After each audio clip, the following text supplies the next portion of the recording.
Hello there, it's Kate here, and today we will be doing a new drawing, and we're going to stick with the summer topic, and we will be painting waves. So again, I'm using sandpaper, and I am going to use a different thing today. This is a fixative that I have, and this fixative, it's going to dry a lot faster than the water, so you can also wash down your pastel with water to create that underpainting. So, but with the fixative, unlike with water, you do not have to brush it over, and instead, as you spray it, the marks that you did are going to stay on the paper. So once again, I'm saying that this is sandpaper. You can use any paper that has the abrasive quality to it, or also some pastel grounds. But if it's just a study, if you would like to do just a study, a sandpaper of 800 grit will work perfectly fine, and it's going to cost a lot less than other more expensive real pastel papers. So now what I want to do is I want to take my charcoal, and I want to sketch out my wave. So this is a photo that I took last year in October, and it was really hot, and I remember that day at the seaside. So let's try to kind of communicate the sense of this warm sea and these waves rolling onto the beach. So I'm gonna start by putting in that horizon line just to know where it is. Then I'm looking at where my wave is approximately on the image.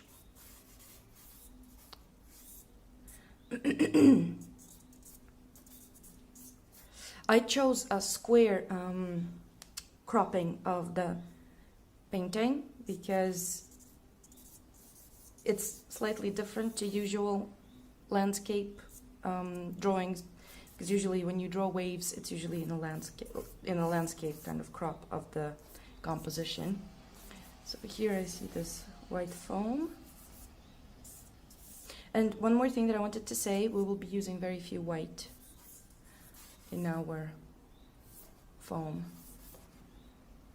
So this is our wave, just blocking it in. And here we have that, actually I think I took it too thick, too big. Let's make it smaller. So with this wine charcoal, it's really easy to eliminate the marks. So for sketching, for the initial sketch, it's really kind of a very good material to use. Let's raise it here a bit, and then we make it slightly narrower compared to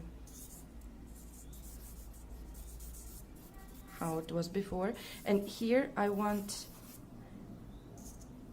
to leave that space for the sand.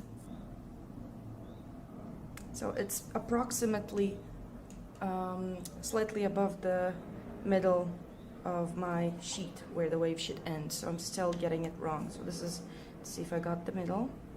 Oh, okay, I got the middle. So this is still too high up, too low I mean.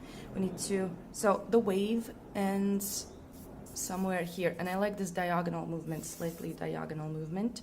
So the wave is going to be here. So look how much we have to move it. This is good to start sketching, or especially it's best if you do thumbnail sketches. I actually did a thumbnail sketch for this one, but I did different like landscape oriented sketches. So this is the wave, and then we have the space for our beach. So here it curves, and I really want to show that curving movement. And I wanted to say I'm sorry for the state of my hands, but I'm having a terrible allergy attack, and my fingers are falling apart. Nothing to do with pastels though. It's perfectly fine. So then here we have that beach line, like so, and it kind of curves. These lines are curving in here. And that's it.